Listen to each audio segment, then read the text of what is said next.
Hello everyone, this is Understanding My Community in reference to Lee College Adult Basic Education, and my name is Anthony Chan. Customs and Tradition, Lee College Adult Basic Education Program is located in Baytown, Texas, and a partnership is formed between Harris County Department of Education, and this affords the community a path to education and careers.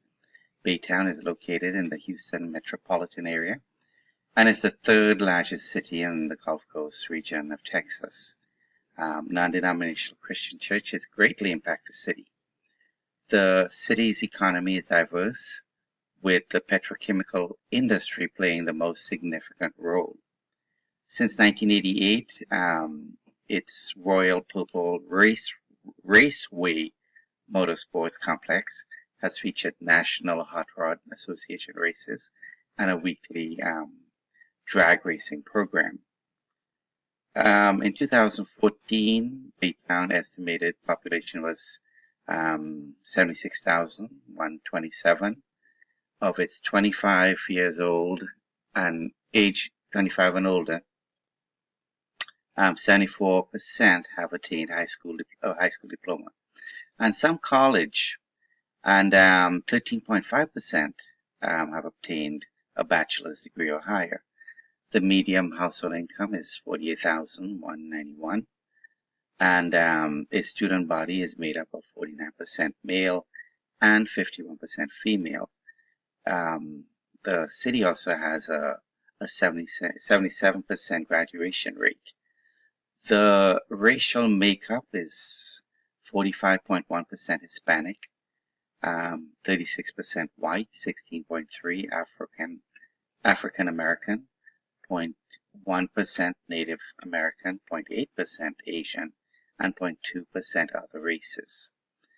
Of the 23,483 households, 39.2% have children under the age of 18, 52.9% are married couples, and 14.2% have a female head of household. Males have a median income of $38,039 versus females who have $25,112. The communication channels in Baytown is the Baytown Sun. The city of Baytown also is served by the public television station Baytown Channel 16. KUHT is a PBS member station and is the first public television station in the United States. The two main radio stations are listener-supported Houston Public Radio and the news talk radio KUHF. Baytown News is also it's a web-based news, and it serves continuous update to the community by means of the web. The community groups, we have several, and just to name a few, I'll name, for example, Baytown Resource and Assistance Center, and they assist lower income children and families with school uniforms, shoes, through a reimbursement voucher program. The Bridge Over Troubled Waters increase awareness of domestic violence and sexual assaults while informing victims of services, resources, and support opportunities during crisis situation. We also have Baytown Evening Optimism Youth Football, which provides low-income youth with registration fees to participate in organized youth sports programs. Baytown Habitat for Humanity is a nonprofit Christian ministry which builds simple, decent, and affordable homes in partnership with those in need.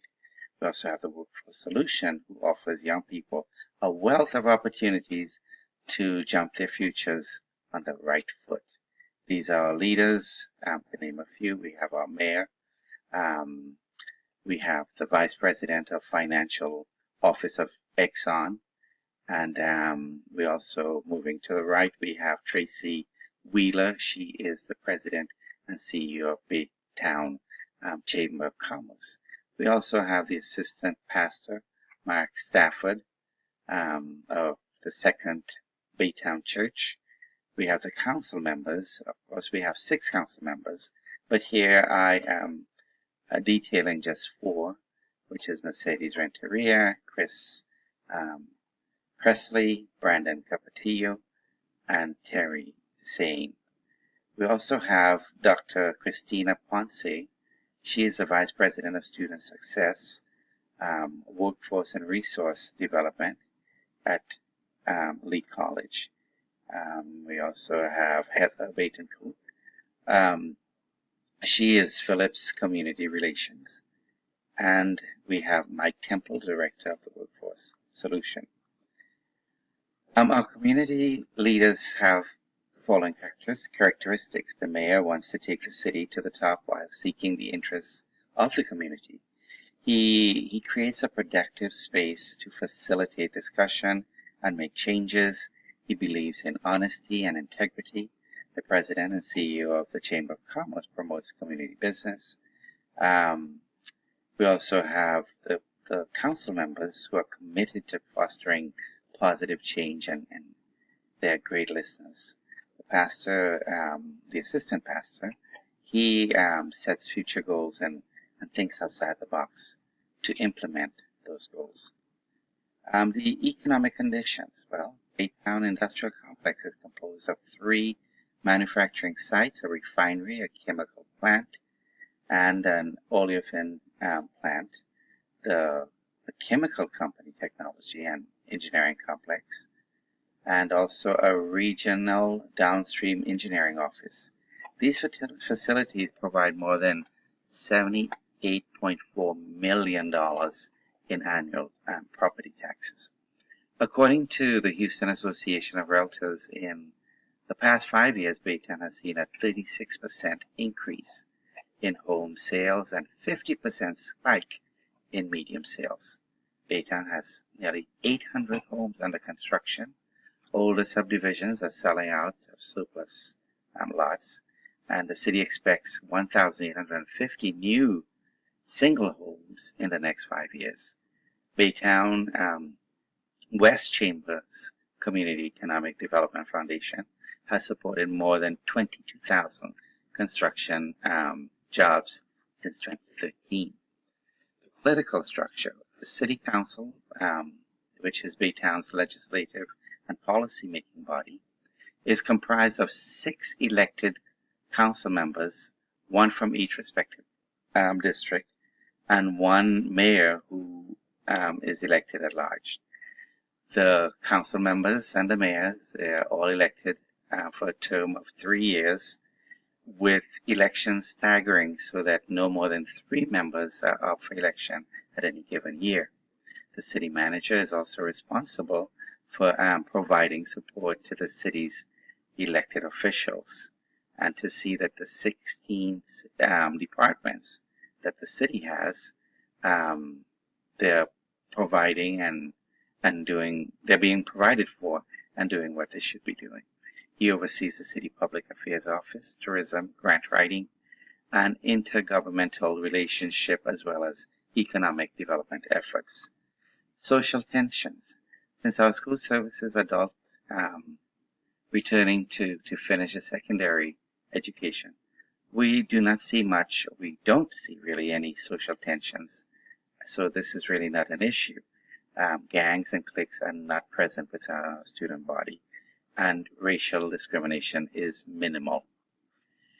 Extra sources of information: school board minutes, City of Baytown Facebook, Goose Creek Consolidated School District newsletter and blog. City directory can be retrieved at the site that is located here. The Goose Creek CISD directory can be retrieved also online at the site provided here. Let's talk about multicultural issues. The United States is considered one of the most diverse countries in the world because of its multicultural population. Even though the majority of our students are Hispanic, the school is represented by a variety of races and nationalities. And within our school, many different Hispanic countries are represented, each having a distinct culture that they bring from their own country. This brings about cultural diversity among Hispanic students in the classroom. Power structure. In the case of my school, Texas Workforce Commission hosts the State Office for Adult Education, and nonprofit entities apply for grants, and when awarded, the entities must maintain specific criteria and measures to continue funding.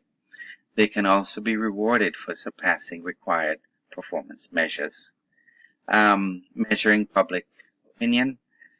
Well, adult education students are seeking to better their lives and the lives of their family. Supporting programs such as adult education can make the difference between a life of poverty and one filled with opportunity. By supporting adult education, we are supporting families and the future of our children, as well as our regional economies and workforce development. Public opinion surveys. Well, presently our school does not have a public opinion survey, and I believe that if we do have one, it would provide precise, valid data that can assist the school in making decisions. I would highly recommend personal interviews for this survey, since it ensures that the survey is completed with accuracy and with integrity. These are my standards that I believe are tied to this portion of my study. As an education leader, one must provide and promote, the success of every student by working together with the community to fulfill specific needs and mobilize resources. To be successful, the leader must build and sustain positive relations with families and community members. Also, the leader must understand, respond to, and influence the political, social, and economical, legal, and cultural context. To promote success of every student, the leader must advocate for children, families, and caregivers. These are my resources, and thank you very